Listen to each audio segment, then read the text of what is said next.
Hello, I'm going to describe to you very quickly how to use the passive voice. And I'm going to describe it very quickly because I want to demonstrate that the passive voice in English is in fact very easy and you should use it more often. Okay, so before we talk about the passive voice, it's important to very quickly remember the active. Let me just prepare the slide. Okay, so the active voice, typical voice we use when there's a subject and an object, uses this formula, subject, verb, object. Okay, the subject at the beginning, because the subject is the most important part of the sentence. He or she or it is the thing doing the action, for example.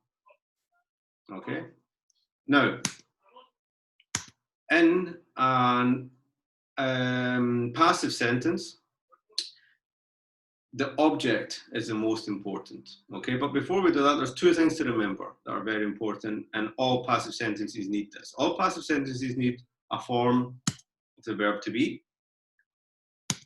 and the past participle, okay? And it takes this formula. So as opposed to the subject, verb, object, of an active sentence, the passive sentence, the object is at the beginning because it's the most important. It's the part of the sentence you want to give the most emphasis to. And it also adds the form of to be in the past participle, as you shall see. The dog is walked every day. Okay, the form of to be that complements dog is third person singular.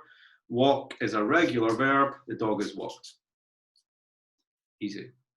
And that's in present simple. Passive voice is easy because you can use it in any tense. And all that changes is the form of the verb to be. Past simple, to be was. Documents are being, present continuous, okay? You'll notice that the active voice uses the form of the verb is, whereas the passive voice uses are, because remember, the verb to be complements the object in passive sentences, not the subject. Hence, documents, third person plural, are. Present perfect, we don't need to say a mechanic fixed the car because it's obvious. Okay, in this sentence, the mechanic is not important.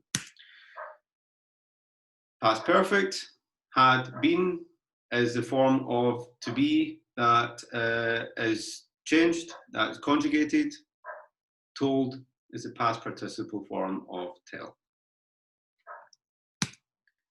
And that's really all there is for the basics of the passive voice.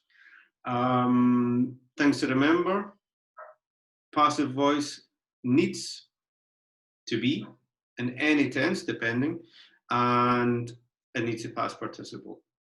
It's very useful, the passive voice, for adding emphasis. That's why we use it.